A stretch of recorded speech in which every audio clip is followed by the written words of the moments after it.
I'd like to, in this evening lecture, what I'd like to do is continue a bit to expand on and complicate and maybe also deepen this idea I've been suggesting to you that I'm labeling the Fredot principle, really a shorthand way of describing the immensely complex and, from an intellectual standpoint, a historical standpoint, immensely exciting and astonishing process whereby film went in an incredibly short time from being a mere novelty to being an embedded social formation in the United States and in other industrialized societies, and not just only an embedded social formation, becoming, by the end of the 1920s, one of the central media for the expression of art, an artistic medium, so that it went from being a mere novelty, from Fredot sneeze in 20 years or so, 25 years, to being a medium of astonishingly rich and complex narrative art.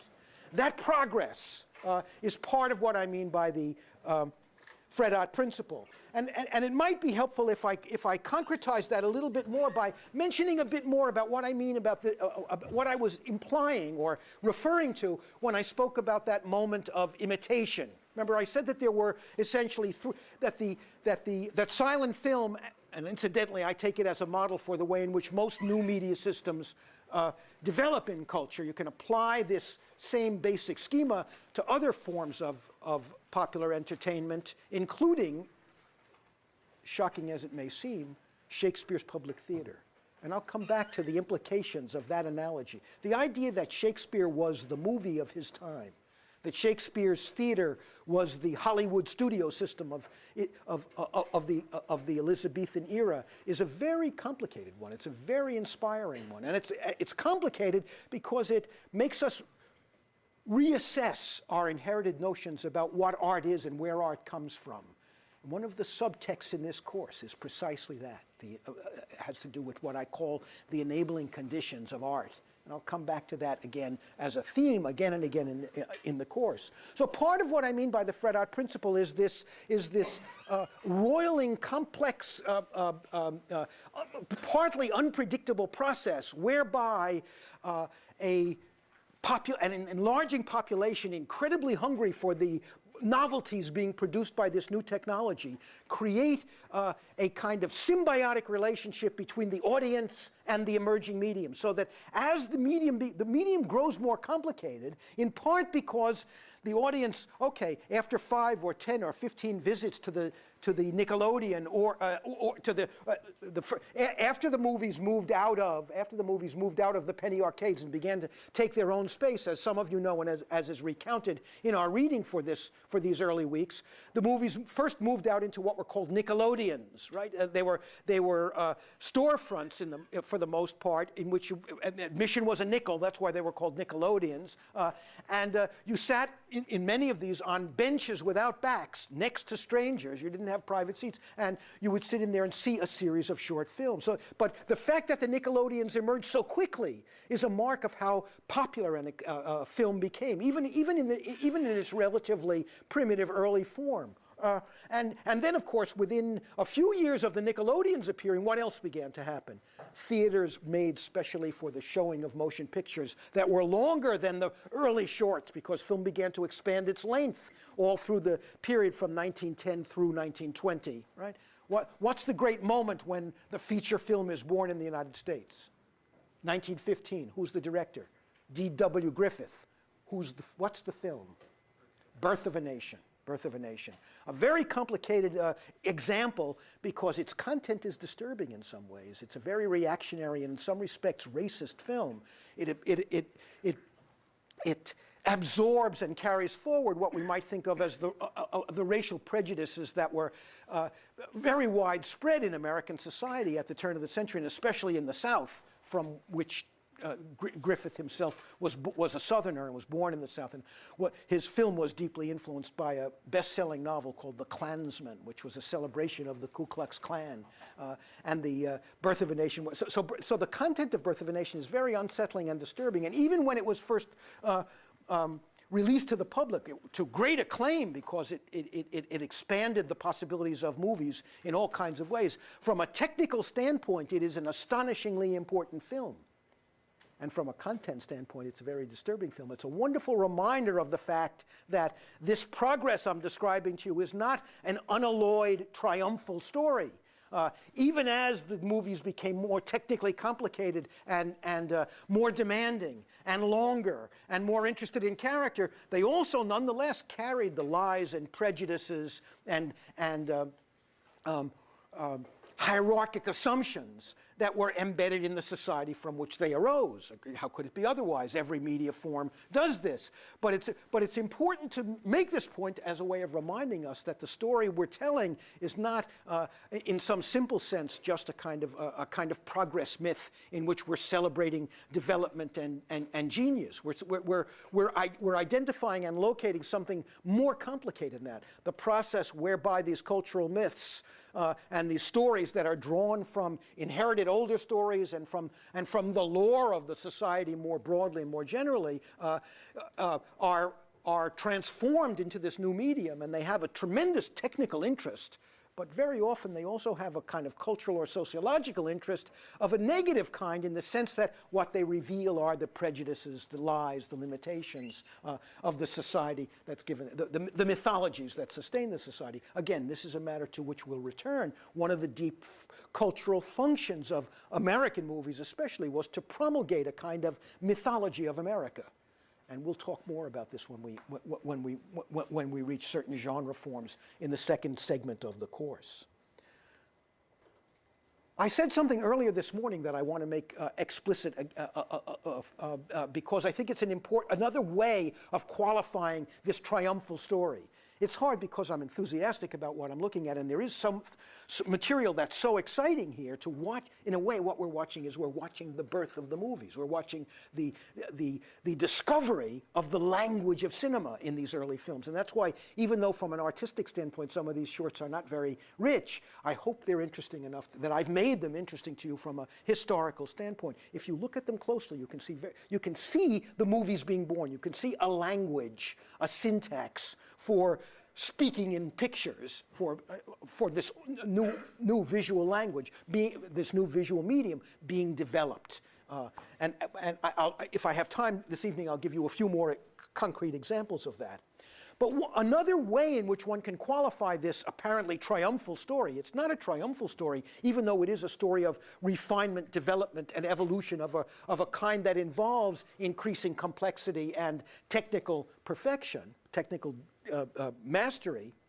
It's not merely that, or not even primarily that. It's very important to recognize, among other things, as I implied this afternoon, that not all the possibilities that are inherent in the nascent medium are necessarily exploited in a particular cultural moment, or maybe ever exploited, depending on how things develop. That is to say, I mentioned this afternoon how, for instance, when Edison first conceived the apparatus, before it was actually invented, of the motion picture projector and the motion picture camera, his first idea was that he would create an item that would be a consumer item, what we would today call a consumer item, that would be sold to individual families, and the film would become, an equivalent of a kind of a photo album, although it would have motion in it.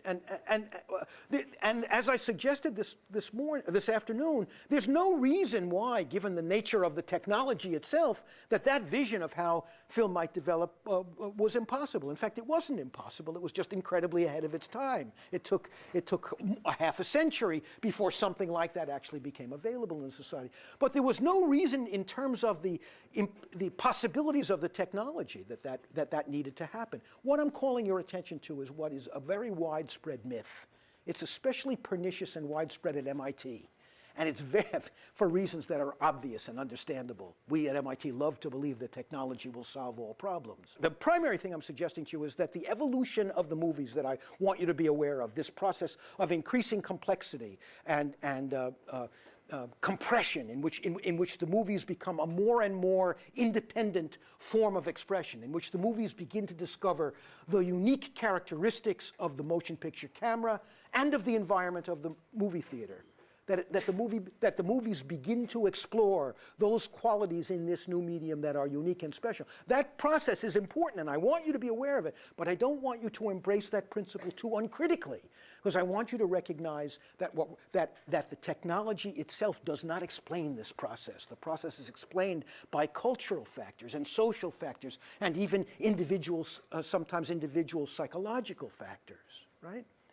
What we're talking about here is the myth of technological determinism, the myth that technology drives culture, the myth that a new invention obliterates old inventions. The truth is much more complicated than that. And one of the most remarkable things about this evolutionary process I've been describing, as I said earlier, is how swift it is, how fast it is, how we go from being a mere novelty to becoming a significant social form by 1910 or so, and to becoming a virtually universal aesthetic and entertainment experience for the majority of the population in the country by 1920. So in something like 20 or 25 years, the movies go from being an absolutely unknown or trivial novelty, sharing space with fortune tellers and strip shows in the penny arcades, to becoming not just an embedded social form, but one of the dominant economic engines of the society, employing tens of thousands of people in various direct and ancillary positions, and mobilizing virtually the entire population of the country in a regular, a routine, and habitual experience to which they return again and again. And because the audience is returning again and again, remember I said there's a kind of symbiotic relation between the audience and because the audience is returning again and again, what happens? That's also an aspect of the resources that are available to the medium. What begins then to develop our forms of storytelling that rely on the audience's prior memory of other shows, right? So that one thing that emerges very quickly is what we might call a star system, in which particular actors become identified with particular kinds of roles, and audiences want to come back to see those stars again and again. What also begins to happen is the establishment of a very rigorous kind of genre system. What's a genre? A category of story. The Western is a genre. The detective story is a genre. The elegy is a poetic genre, right? So genres, and the movies, the fundamental movie genres begin to emerge relatively early. There's a Western adventure story. There's a historical spectacle. There are certain forms of urban crime narrative that became our detective and crime films at a later stage. And there emerge especially certain forms of satire and comedy. So a genre system begins to emerge as well. And there are reasons, of course, why this kind of thing is useful to a mass production system, to a system, an assembly line system. Because, look, if you make 7 Westerns, if the same movie studio makes 7 Westerns, they can use the same horses again and again. They can use the same set. They can use the same hats. They might even be, and this in fact happened, they might even be able to use the same clip of film that shows a cattle stampede in 7 different movies, because nobody would actually see it. So economies of scale become possible as the system begins to regularize itself once it stabilizes after that period of imitation and patent warfare, right? So one of the things, and there's nothing noble or artistic or conscious about this development. That's part of what makes it so remarkable. And it puts us in touch with a paradox that's at the very heart of what I hope to make you aware of in this course. It's a paradox that I guess it animates my transition many years ago now from a traditional literary scholar into someone interested in film and media. And it's this paradox, that based on what I've been telling you about this evolution of the medium, of the film medium, it's the paradox that capitalist greed, the crassest of alliances between commerce and modern technology, might be the enabling conditions of a complex narrative art. Right? Where does art come from? It's not just about art, though, even about sort of social, even if we forget the question of art and just talk about sort of the social and cultural importance of movie-going in modern societies. Leave out the question of whether it's an aesthetically valuable experience. It's so central to human experience, remains so central to human experience, that there's a tremendous paradox in this, that the crassest of alliances between commerce and technology, right? Nothing noble or admirable about it. Nobody's sitting down thinking, I want to make a new great medium for art. nonetheless, this alliance becomes the enabling conditions for a complex form of social experience and of narrative art. Well, that paradox is at the heart of a lot of what we'll be looking at in this course, and I hope you'll keep it in mind as we go on. I'd like to say a couple of words, not too many, a couple of words about the Great Train Robbery, the very first film that you've seen. The Great Train Robbery is discussed in some helpful detail in David Cook's History of Narrative Film, and I urge you to look closely at his account of it. But I want to remind you about a couple of highlights. One is that although the Great Train Robbery seems very primitive to us, it's important to realize that even the Great Train Robbery is already a refined text.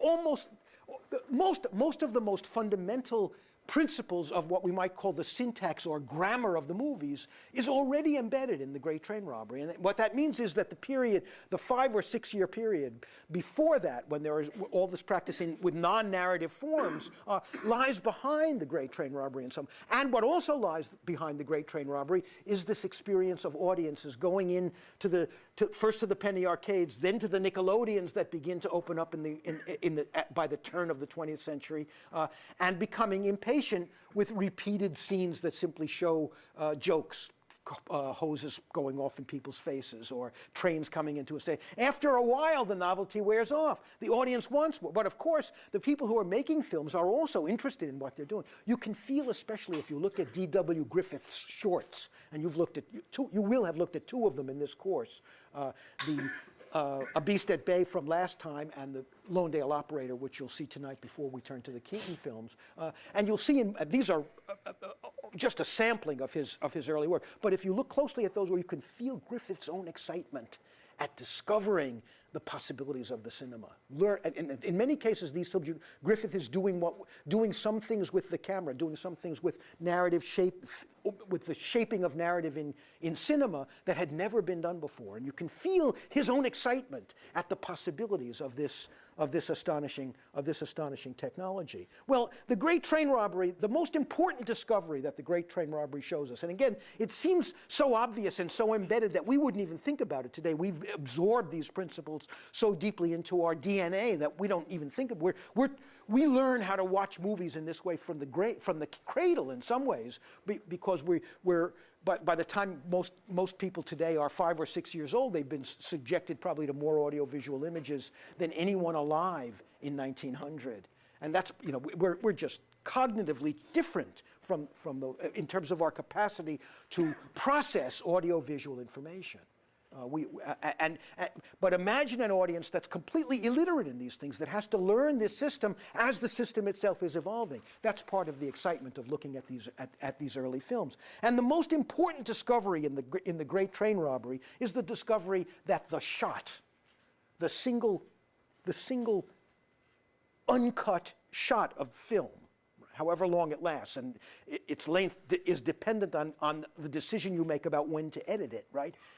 So it can go on for a long time, or it can be very short, and the length or the shortness of cuts also affects sort of the rhythm of your experience in the film. This is something that you can see Griffith practicing with even as early as A Beast at Bay. If you think about the great climax of The Beast at Bay, where you have the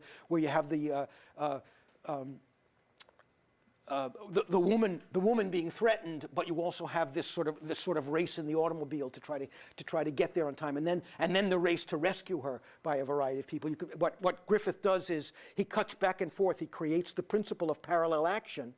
What he discovered was that the audience will recognize this kind of cutting as showing you simultaneity, showing you things that are going on at the same time. In other words, what he discovered were, in a certain sense, how the mind, how we would cognitively process certain kinds of gestures on film. And what he discovered, of course, is that if he edits more quickly, if he creates a fast rhythm, he creates excitement. And what he began to discover was something that later directors like Hitchcock would carry to an almost evil pitch, a capacity to manipulate and control the audience's reaction by the speed with which particular images appear or disappear. So Griffith, even at this early stage, you can see Griffith discovering important principles. The most fundamental principle in A Great Train Robbery, which is not a Griffith film, but precedes Griffith, is the discovery that the shot is the basic unit of action. Why is that a great discovery? Well, if you think of the movies as a device or as a medium that grows out of especially a theatrical dispensation, grows out of other things as well. Novels feed into it, visual art feeds into the movies.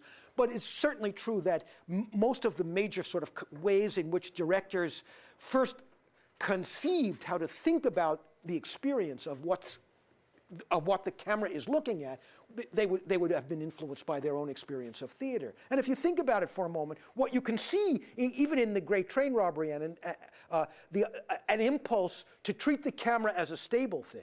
The camera doesn't move very much. There are panning shots in which the camera will go like this, right? But the camera will not track. It will not move back and forth or sideways in The Great Train Robbery. That's a discovery that Griffith is going to make and will exploit. And you can see it in A Beast at Bay. But in The Great Train Robbery, we haven't got that far yet. But what we have discovered, what Edwin Porter did discover, was that the shot is the basic unit of action.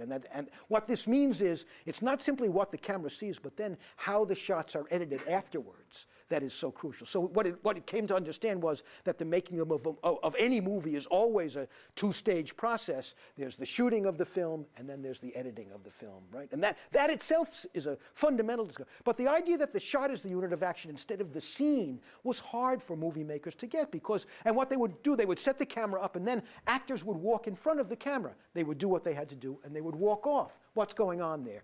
They're conceiving of cinematic space in theatrical terms. As soon as the camera is liberated, taken off its tripod, moved around in some way, allowed to back up or come close, even allowed to move laterally, what we're beginning to do is to explore more systematically what the camera's unique features are, how the theater is different from the movies, how certain effects are possible in the movies that would not be possible in the theater. When you watch the Keaton films that you're going to see tonight, watch for the ways in which Keaton repeatedly sets up situations such that when you see a particular gag of his, a joke, what you realize is that the joke could not have happened in the theater. It could not have been told to you verbally.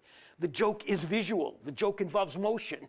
The joke involves a recognition of the powers of cinematic representation to tell stories. And you'll see many examples of this in the Keaton materials that you'll be looking at tonight. So one of the very first discoveries that's made is the discovery that the shot is the basic unit of action. A second discovery is the recognition that you have to cut between scenes. You do your editing between shots rather than, mostly what you do is you let scenes play out, even though you might abruptly cut a scene before the action is completed. That's another discovery that was made. If you cut the scene, if a person starts to walk toward the door, the earliest films, they would show the person walking all the way to the end, walking out of the door. Then filmmakers discovered, wait a minute, there's a way of creating a kind of quickness here, because if I show Thorburn walking toward the door, starting, and I cut, and he knocks his glasses off, and then I cut and I wait till he gets to the door and we see him leaving the door, I don't have to watch him take those 17 steps. Right? So what's been discovered is a basic principle of cinematic syntax, right? But it seems so obvious to us, but of course it's really a great discovery. In other words, the properties of the medium have to be understood before you can really begin to exploit it. And that's why I've asked you to look at some of these short films. None of the short films I've shown you are completely without some technical interest, and even though, of course, they're the only films I'm showing you that I wouldn't sort of make arguments to defend them as works of art, but I certainly would make arguments for them as technically fascinating documents, and I hope you'll look at them in that light. So the shot as a basic unit of action, cutting between scenes. And a couple of other things that I think are important in The Great Train Robbery. One is that you can see in The Great Train Robbery they're beginning to discover the value of camera placement. What happens when you place the camera in a particular position? That if the camera, especially if action is coming toward the camera, that you might not want to place the camera directly in front of the action that's coming toward you, that something happens if you place it slightly athwart it so it can see it at a slight angle. It creates a greater illusion of depth in the image, for example. And it does other kinds of things. It lets the action get closer to you before the scene has to be cut. So camera placement is something that you can see is beginning to be learned, beginning to be mastered in The Great in the Great Train Robbery, and camera position. So there are other things, and finally, one might mention one other thing that again establishes a principle that begins that then is continues in use for 50 or 75 years, and that's the principle of the process shot. You can see in the Great Train Robbery that some effects have been created by tricks. That there's back projection used in that. It looks crude to us; we can see through it, but the early audiences would not have recognized that. We're so used to location filming that we can pick out. We today can see through the process shots of earlier films. This, in fact, damages some of Hitchcock's films very badly today, because Hitchcock used a lot of process shot effects in his films. When he made them, the audiences were used to them. It was a convention of film going. Today, everything, because cameras are so much more mobile and light, and so much has been learned about how to, even about filming in low light and so forth, that there's much less use of process shots. So a new kind of process shot, I suppose, is emerging with digital animation. And one could say it's sort of a return to the idea of manipulating the image in illegitimate ways. But we can see, even in the Great Train Robbery, we can even see the beginnings of the use of process shots, of recognizing that you can create effects in the movies that are unique and special, that no other medium would allow you to do. And what's embedded there is science fiction. What's embedded there are all the kinds of imaginative, not just science fiction, all the kinds of imaginative movies that have been made that maybe take you inside people's nightmares or dreams, where what the film is showing you now, in other words, what is embedded in that process shot, even more fully embedded in Méliès, the French director's films like Trip to the Moon, where he explicitly goes into a realm of fantasy, is not only that the film is the most profoundly realistic medium that was ever invented, it may also be the most expressive medium for the rendering of non-realistic states, of dream, of nightmare, of fantasy. Exactly because of the freedom that the film medium allows. And even these implications are at least embedded in the use of the process shots in Porter's The Great Train Robbery. The other short that you're going to see tonight that is not by Keaton is called The Lonedale Operator. It was made in 1911,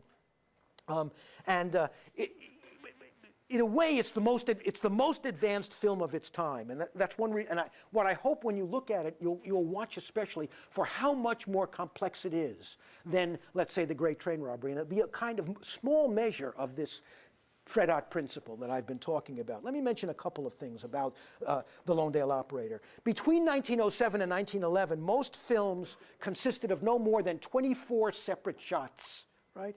Between 1908 and 1913. Led by D.W. Griffith and his company, the Biograph Company, many more shots were introduced into a single reel of film. And in The Lonedale Operator, there are 98 shots, 6 intertitles, 1 main title, and 2 written inserts, all within a 17-minute length. Now think of just the advent of the access of complexity that has occurred just in less than 10 years. Right?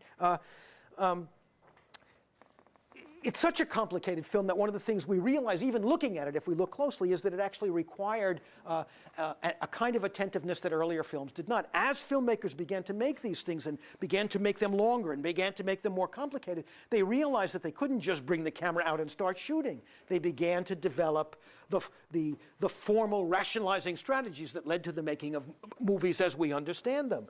There was a 4-day shooting schedule created for The Lonedale Operator. It was one of the first films to have this format, and of course it's the format that is followed today with virtually every film in different aspects. And this also required a pre-planned shooting script. They had to plan what they would pre-plan all of their shooting, all of their shots, all of their camera angles. They needed a shooting script, a written script. Films didn't have written scripts at first, but Lonedale did. And it also required, in order for them to make their schedule, out-of-order shooting. That is to say, they had to shoot certain things not in the sequential order of the film. And that's one of the most basic principles of filmmaking, because once you set up the camera for a shot of a particular environment, if that environment shows up later in the film, it's unbelievably more expensive and time-consuming to reconstitute that whole set. So almost all films to this very day are still shot out of sequence in order to maximize the time you have in order to work at your most efficient. In other words, it's not an efficient way to make a movie to shoot it sequentially, to follow the script in its chronological sequence. And The Lone Dale Operator is is maybe the first film to have all of these features that we would associate with a modern or a contemporary film. You might notice it's an immensely complex film, even in terms of its content, and I might leave that, I won't talk about that much now, except to say this. Watch the way in which the film tries to deal with what we might call hierarchies of gender. I mean, the film is partly about how a woman takes on a man's job. I mean, I guess it's her father, isn't it? Her father is ill, and she has to take over running the train station, and she runs in. And so there's a certain sense in which one of the things that's dramatized socially is a woman sort of moving into a kind of masculine realm, taking on a role that's more aggressive than is appropriate for the gender ideologies that are dominant at the end of the 19th century in the United States. But the film is pretty clever about this, like many such popular texts, because although it does grant this woman a certain kind of masculine authority and competence, it also has other things in the film that balance that remind us that she is still nonetheless a weak vessel, that she is still a damsel in distress like the typical Victorian construction of women. In other words, what you can see is that the movie exhibits an anxiety about gender roles that's also an anxiety that's resident in the society itself. And I won't talk more about this now. It's something we will develop this aspect of the movies as a reflection of social anxieties and social problems as the course goes on. But I do want to call your attention to certain technical things that you can watch for, to at least one technical item in the film. It contains what might be called rhyming scenes, in which at one point in the film you'll see a sequence of scenes in a particular shot, and then later in the film almost exactly the same shot will reappear. And the effect of this, of course, is to create a sense of coherence and a sense of familiarity in the audience. It's actually a very subtle and careful strategy that Griffith himself devised. It creates a kind of continuity and clarity to the whole film. Watch, for example, how the doorway to the Lonedale station is photographed when you first see it. How this image anchors the film's spatial relationships. And how the film has a certain trajectory of movement that is repeated as the film goes on. So that, for example, early in the film, we see the heroine go from the exterior to the interior of the ticket office, and then to the inner office of the telegraph operator. And we see her do this, right? And then this sets up a kind of basic location and basic action for the entire film. It's as if what happens in that moment creates a familiarity for the audience with the sort of geography of the movie, because a lot of the action then will depend on our understanding of that geography.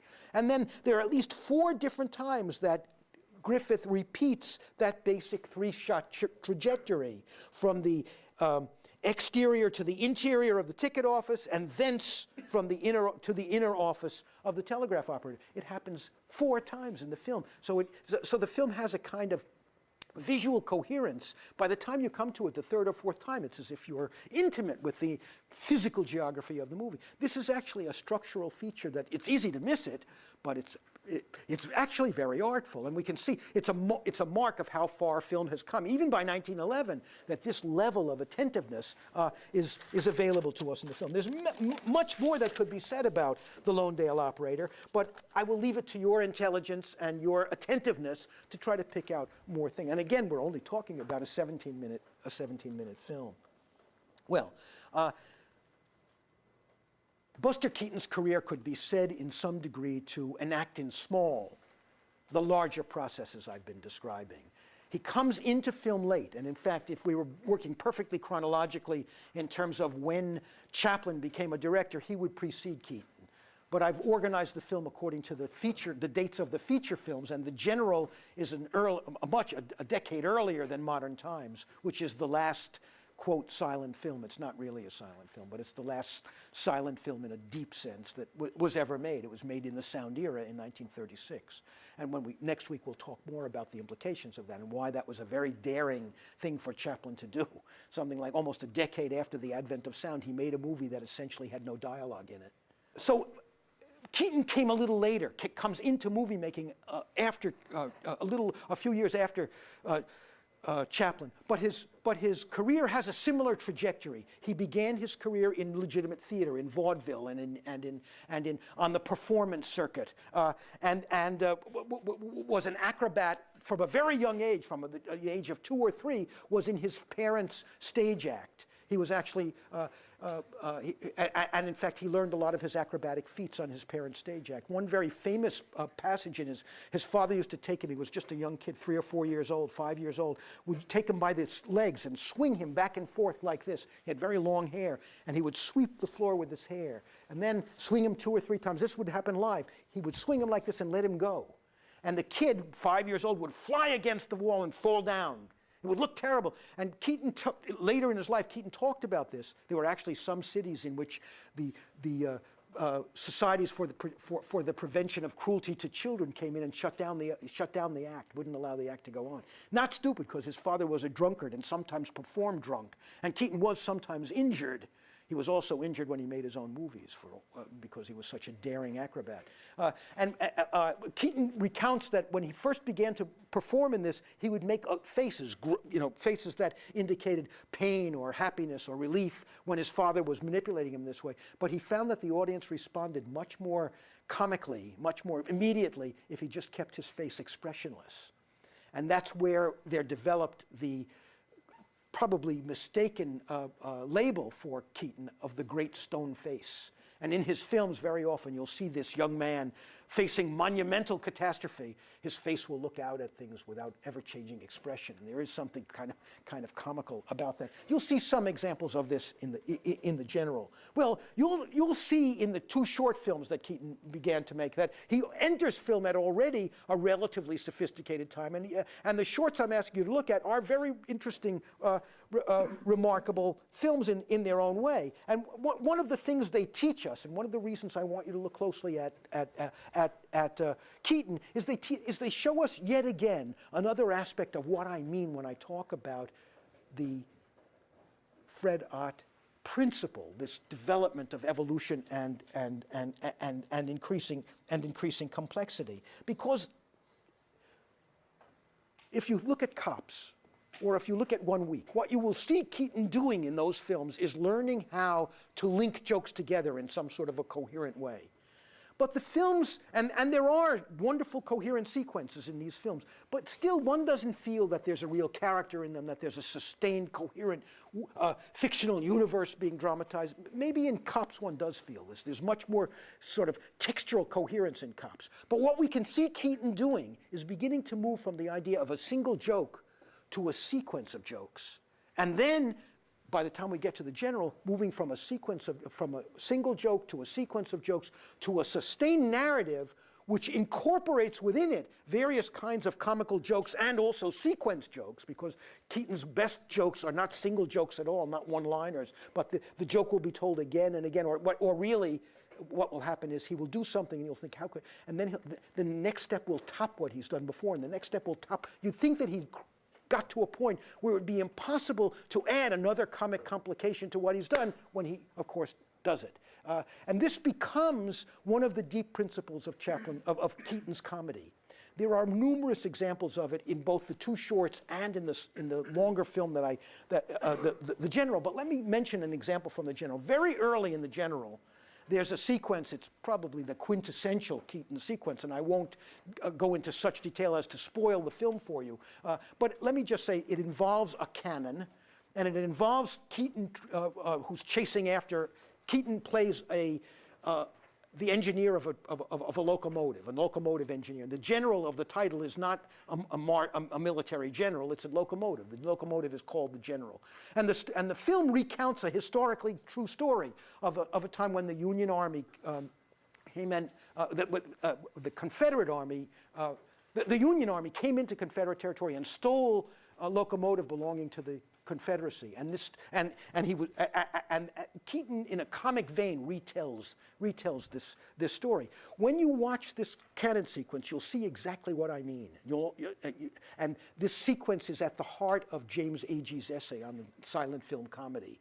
And when you read that essay, you'll see even more clearly what I mean by a trajectory joke or a sequence joke, which builds and builds and builds and keeps topping itself. Well, this cannon sequence is a perfect example of that. And it's a perfect example of it not only because we see the joke getting more complicated as it goes on, but as the joke becomes more complicated, something else happens. The joke becomes more than a joke. It becomes a kind of comment on experience. It becomes a kind of comment on what life is like. That is to say, we move from something that simply makes us smile to something that makes us think about the world, that comments on the world, that imagines the world in a coherent way. I'll try to be more explicit about this in a moment. So in Keaton's career, we see him doing astonishing things as an acrobat, and we would admire him just for his acrobatic performances in these films. Watch in this film, in the General, for example, the way in which when he's piloting his locomotive, chasing the people who have stolen his original locomotive, how he's the only one on the train. And he crawls all over the train. He almost while the train is running, he'll crawl up to the front of it. He'll run to the back of it to put more fuel in. What you can see is, and also you can see this stuff really happening. It's not faked in any way because there is a camera following the train as it's moving. You can see it's really moving because you can see it moving on the track, and you can see the world behind it, and you can tell that Keaton is not faking these effects. Well, this cannon sequence is a sublimely rich example of this complex process I've been describing. And it has to do in part with what I call the multiplicity principle, which I will define in a moment. So we see Keaton as an actor, as an acrobat actor, as a man much more than Chaplin, interested in the technology of motion pictures and of cinema. And you'll see a couple of examples in the films you're going to look at tonight in which we see Keaton exploring in a somewhat systematic way the nature of the illusion of the motion pictures. There's one remarkable moment, comical moment in 1 week, in which the heroine gets into a bathtub. And it looks like and she's sitting in the bathtub, she's starting to get up, and it looks like you're actually about to see some unmentionable parts of her body. And just as that's about to happen, a hand comes in front of the camera and blocks you. And it's actually a very disturbing moment in a way because it interrupts the narrative flow. It's an intervention from the outside. Whose hand it is? It's not a character in the film. It's the director, so, right? It's a very bold moment because what it does is it reminds you of the film as an artifact. It reminds you that the film is an artifact. In other words, it's a moment of self-reflexiveness or self-consciousness that you would never see in a Chaplin film, but shows Keaton's astonishing interest in the technology of motion pictures. I had many examples that Greg and I had ready, but I don't have time to show them to you. Maybe you can put up, while I'm talking, the Playhouse. One of his most famous examples of this is a film called The Playhouse, in which he ends up playing every role in the movie. And the way he did this was incredibly interesting. He would shoot the film, and then he would shoot the film, but he put masking tape over the lens of the camera, and only one little tiny part of the lens of the camera would expose the film, and he would shoot that. Then he would rewind the film, and then if he were over in this corner for that shot, then he'd move over and sit in the other corner. He'd put a new kind of tape on the camera, film it again, and the film you're going to see will show this. And you can see they're all Buster, right? Again, what it shows is he's a technician. He's interested in the technology of the motion picture camera and what kinds of manipulations are possible because he's the conductor, right? As it turns out, he's going to also end up being the only person in the audience. Well, and then finally, what I've already implied is that Keaton's jokes and his technical interests also end up making him a metaphysician, a philosopher, an artist. Now, Keaton himself could never articulate his own ambitions in this way. If you said, Mr. Keaton, your vision of the absurd universe is more complex and rich than Jean-Paul Sartre's, as in fact it is, incidentally, he would laugh. He wouldn't even understand what you were talking about, not only because he'd never read Sartre since he died before. He was alive when Sartre was alive, actually, but he undoubtedly he did not. But the universe that he projects has a kind of content or a meaning that's a function of how intelligent he is about exploiting his medium and telling his stories, as if his jokes express a vision of life, a sense of experience. Now this, and of course this is what you're looking at is sort of minor Keaton here, but it shows his technical interests. Well, so what I mean, so let me explain what I mean basically by the multiplicity principle. This process of accretion and complexity I've described. At a certain point, you get to a point where what began as a gag or as a mere entertainment takes on a density or a texture that makes you think, wait a second. The vision of experience that's projected in this text is intrinsically interesting. That is to say, there's an understanding of life that's embedded in the story. When you reach the point where the text itself embodies some sort of understanding of life, and it's coherent, an understanding of life that's coherently presented, powerfully presented, what you're looking at is what I call art. You might just call it more intelligent entertainment, but this is a way of distinguishing between entertainment and art. In other words, there's a certain point at which entertainment becomes so complicated that it's more than mere entertainment. When does that occur? Well, one way to tell when it occurs is to watch for what I call the multiplicity principle. When events in the film play more than one function, do more than one job, when they forward the story but also declare for character, when they make you laugh but also express a vision of life, and at the same time are consistent with the character's psychological nature, that multiplicity, that density, that texture is what we associate with works of art. Right? A bad example would be, you're all familiar, I hope, with the kind of bad soap opera line in which a character comes in and says something like this: "Oh, hello, John, my long-lost brother who just got out of the insane asylum after 15 years of unfair misery." Right? What's wrong with that line? Why is that a stupid line, although we hear them all the time? What's wrong with it? Excessive and awkward exposition. It's very awkward exposition, but why is it so awkward? What makes it so awkward? Its intention is clear. It wants to present information to the audience. But in order to do that, what has it violated? It ceases to be something that follows the nature of the character. It ceases to be something that honors the character's nature. Exactly right. That's a very good answer. What's your name? Michael. Thank Michael. That's very good. And what happened? Okay, I want to give information to the audience. In order to do that, I'll compromise the character's basic nature, because no sister talking to a brother would recount the brother's history to the brother, right? That just wouldn't happen, right? So in order to accomplish one task, the text has compromised itself on another task. But imagine a story in which this information emerges in dramatic ways. Two characters are talking, and Mary says to Joan, "Oh, Joan, my brother's coming back from the asylum." And she says, "Really? I didn't even know he was in the asylum." And Mary pulls back and says, "I don't know if I should tell you." Right? Okay, so we have a dramatic scene in which the information that the audience is supposed to have is presented in a way that maybe tells us something about Mary's nature and maybe tells us something about Joan's nature. That is multiplicity, right? That's what I mean by the multiplicity principle. You will see many, many instances of what I'm calling the multiplicity principle in Keaton's work, and you will especially see it in these astonishing, repeated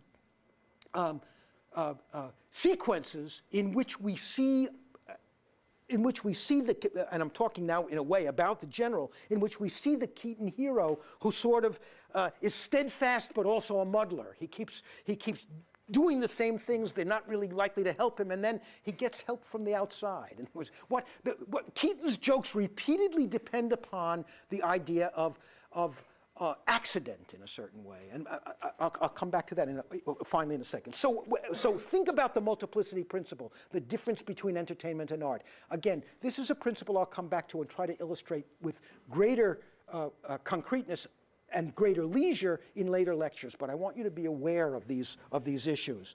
So the general can be understood as a kind of culminating text in at least two ways.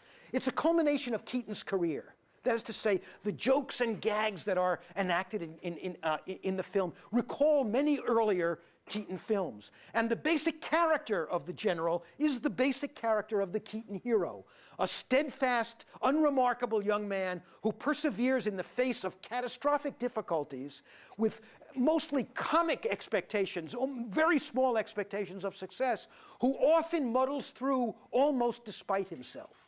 right? Now, but it isn't merely, but I say almost despite himself. And this is where the complexity of Keaton's vision of life comes in, why I'm saying that Keaton moves from being merely a jokester or being merely a great entertainer to being an artist. His jokes embody an idea of what experience is like, and it's a very powerful, mordant, mature idea of experience, because what happens again and again in the small jokes, the sequence jokes in Keaton's work, especially in the general, and in the larger film, what happens again and again is an adventure in which a steadfast, relentless young hero does everything he can to accomplish his goal, and it's obvious that he's up against forces far beyond himself, that he could never, that there's an unbelievable mismatch between this minuscule, tiny figure and his powers and the forces he's fighting against. There's one Keaton film called The Navigator, in which the Keaton character, even more than with the locomotive in the general, has to navigate an ocean liner.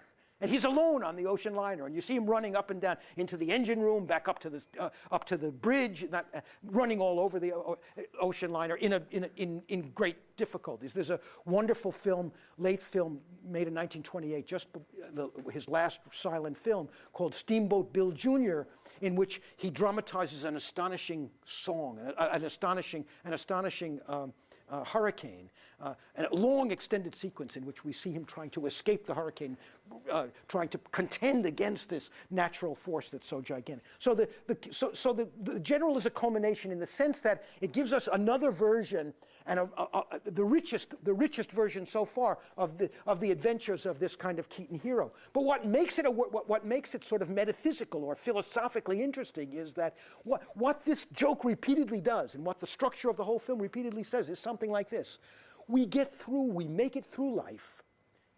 Mostly, it's a great mordant comic figure. We get through life mostly not because of anything we've done, but because of accident. We live in a contingent universe, right? The idea of contingency is at the heart of Keaton's jokes. We could call them jokes about contingency. The word contingent is interesting. Remember, it means liable, but not certain to occur. It means possible, right?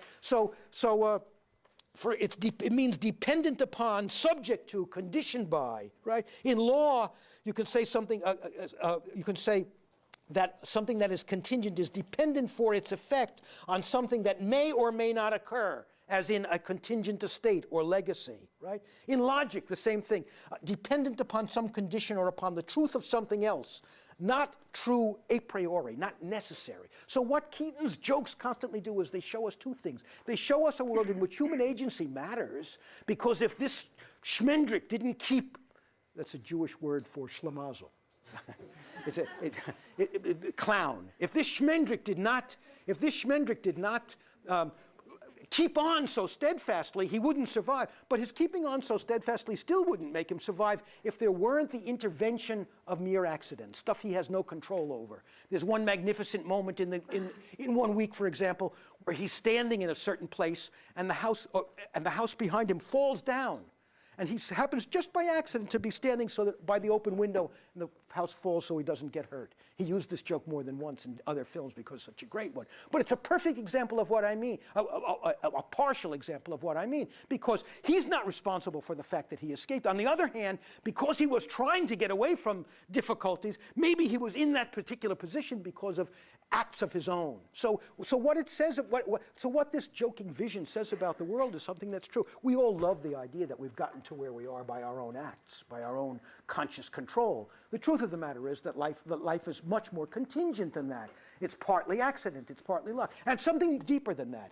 Keaton's vision of the universe is one which suggests that while the universe may screw you up sometimes, it won't always do that. That is to say, the universe in Keaton's world is not angry at us. It's indifferent to us. It doesn't give a damn about us. It's not aware of us. It's too big for us, right? You can't come away from Keaton's films without a simultaneous sense of the importance of human action, of human agency, but also of the inadequacy of human agency, of how contingent every experience, every adventure, every personality is. And that meaning, that idea of the world, is a profound one, I think. It tells so that even though Keaton is telling a joke, embedded in the joke is a kind of interpretation of life. And embedded in the film is a kind of interpretation of life. When you're looking at the general, I think you will see multiple examples of this kind of thing. Let me say one last thing. I haven't mentioned anything about the structure of the film. I'm a little out of order there. Watch how the film is structured. It's a much more complex variation on what I said about Lone-Dale Operator. The film begins with him going up the track, and then the second half of the film has him going back down the track. You may not be aware of it, but actually the film, in a certain sense, has its tail in its mouth. When it goes up the track, he has a series of adventures. When he comes back down, he has a series of adventures that, in a certain sense, replicate what's happened before. The film mirrors itself in a way, repeats itself. Watch it. It's an incredibly elegant structure. It's an and the elegance of the structure reminds us also in its own way, also reminds us of this principle of contingency that's at the heart of Keaton's vision of the world. Let me conclude by reminding you again of what I said earlier. When I call Keaton a philosopher and a metaphysician and a wise person about the world, I do not at all mean to suggest that if you asked Keaton to explain how he thought about the world, he could do this. That's the job of professors and literary and film critics, right? What I'm saying to you is that Keaton, like many great artists, had an intuitive understanding of the world, which he expressed with greater and greater complexity in the medium of the cinema. And in the general, we have what is ultimately a culminating instance of that. One last point about the film as a culminating example. It's not just a culmination of Keaton's career. It's a culmination of silent film as a whole. Keaton would have expected his audience to recognize the degree to which this film was a parody or a mockery of famous historical films made by D.W. Griffith. It puts down the pretentiousness and the martial valor that's celebrated in so many of the historical spectacles that Griffith and other serious directors were making at the time. And it also goes back in a certain way to the very roots of film. What was the very first narrative film? Or one of the very first. Also a film about a train robbery, right? Called The Great Train Robbery. Well, this is about a train robbery too. And who is the central character in this film? Really, a train is the central object, the central, more interesting in some ways than the character himself.